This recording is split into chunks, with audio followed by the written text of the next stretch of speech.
I was standing in my small kitchen in Portland, holding a hot cup of coffee, when the phone on my desk buzzed with a Facebook message. I was Lena Carter, my husband Noah, 30, and our little boy Luke, 2. Our lives were filled with indescribable pressures. A text message from my mother arrived on March 5, 2025. "We really want you home for Christmas." I got the text from my mother. I sat down at the table, still clutching the phone. I stared at the screen, not knowing what to do. My heart was beating faster. Anxiety spread throughout my body. Memories of my family flooded my mind, images I had tried to bury for so long. At this moment, I couldn't help but recall the painful past I had left behind. As the youngest in the family, I had always felt like an outcast. My mother, Kathy, and my father, John, had high expectations for my siblings. It seemed, was just a dreamy child, never taken seriously. My attempts to express myself through art, the work I created, were ignored. All the attention was on Jessica and David, the successful children, the children they had pinned their hopes on. But the most painful betrayal came from my older sister, Jessica, when I found out she was secretly dating Ryan, the man I loved. I was heartbroken, feeling betrayed not only by Ryan but also by her, the person I considered my best friend, the person who was always there for me. After the inevitable fight, I left Ryan and decided to start a new life in Portland, with Noah and Luke. I felt like I wasn't missing anything. It wasn't perfect, but at least it was the life I had built. We don't need approval, or someone from our past, to be happy.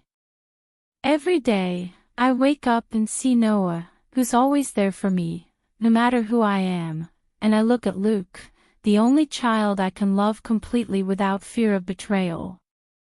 I thought I did the right thing by leaving my old family. But when I got that text from my mom, all of those thoughts suddenly came crashing down. She wanted me to come home, but I had lost all contact with my family. I couldn't help but feel confused and hurt. After years of emotional abandonment, I had to work through those wounds on my own.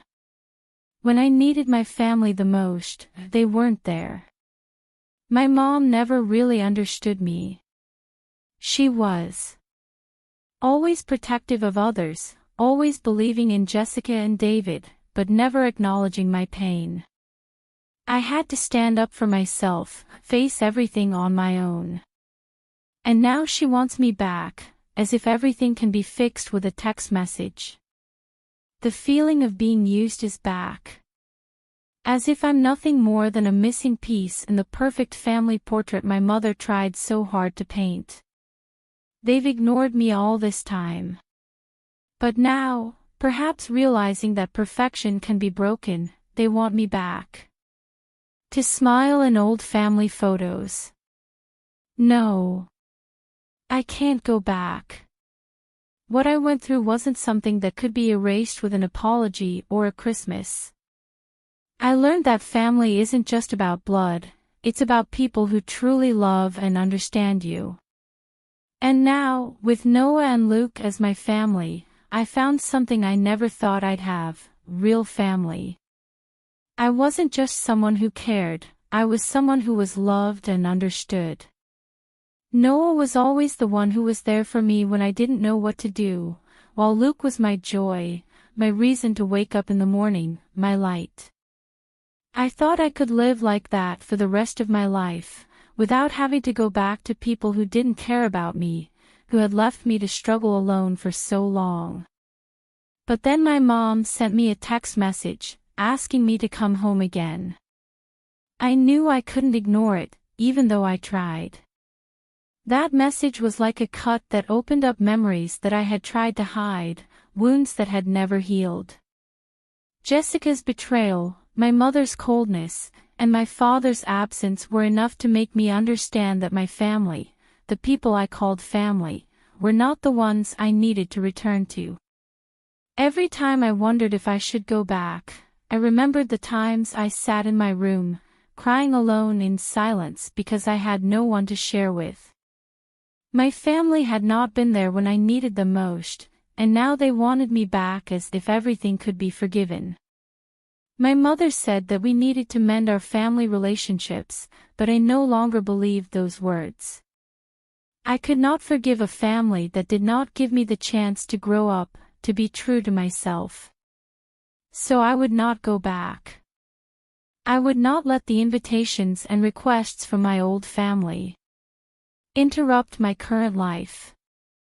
I have rebuilt my life from the ground up, and I will not let the ghosts of the past come back and destroy it. My family now is my husband Noah and my son Luke, the only people I need to protect and love. Throughout this time, Noah has been there for me, not out of obligation, but out of true love. He has never asked me to change to please anyone. He has accepted me as I am. I look at Luke, our little boy, and feel the unconditional love I have been searching for all my life. Those moments of seeing Luke smile, seeing him call me Mommy every morning when I wake up, are exactly what I need. That is real family, not the ties of blood, but the people who truly bring me joy and happiness.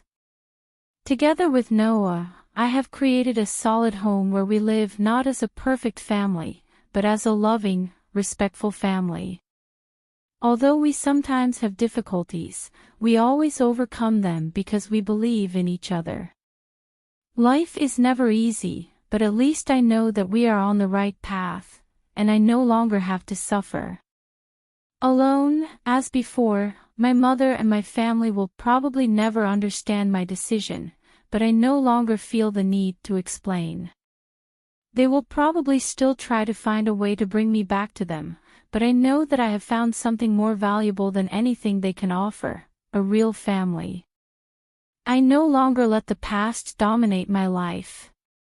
Looking back on the journey, from the painful days with my old family to my current peaceful life, I realized that my decision was not only a liberation but also a major turning point in my life. My abandonment of my old family was not a rejection of love or a relationship, but a self-preservation. After so many years of being abandoned, betrayed, and considered an unimportant part of my family, I understood that I did not have to continue to endure those things.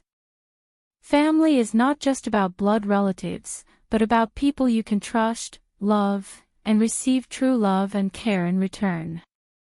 Noah is an indispensable part of my journey. He is not only my life partner, but also the person who understands me the most and loves me the most. Sometimes, just a look or a handshake is enough to make me feel comforted. With Noah, we built a small house where love, patience, and mutual respect are the foundation. The sense of security that Noah gave me was something I never had in my old family.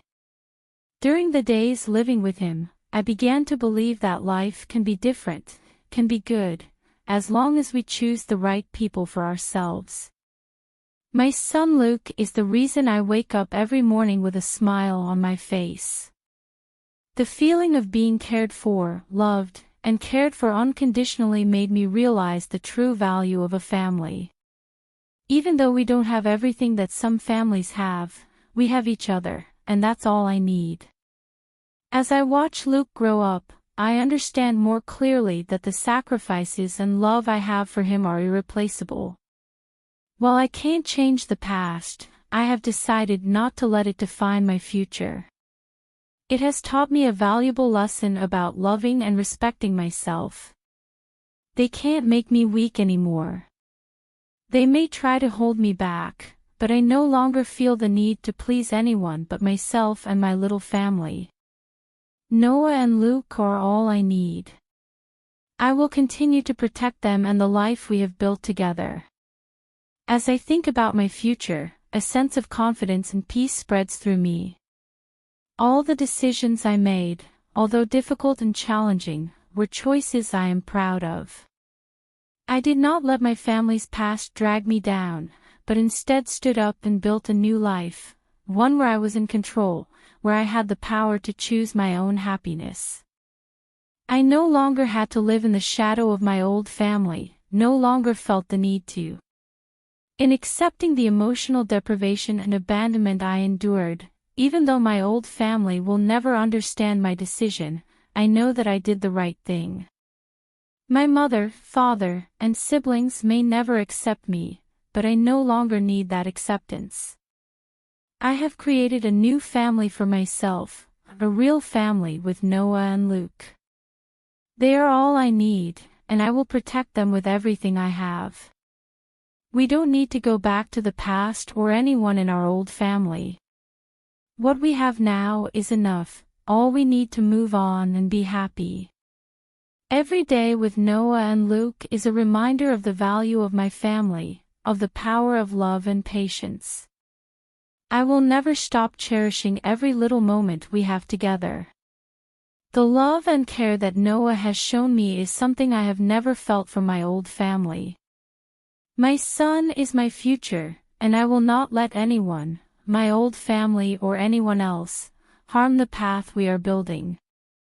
I know that there will be challenges ahead, but I also know that, with my little family, I can overcome any difficulty. I have learned that happiness is not a gift from others, but a choice, and I choose happiness for myself. Those who have abandoned me in the past will not have the chance to drag me back into their cycle. I will continue to live for Noah, for Luke, and for myself. And I know that, as long as we have each other, we will always be strong.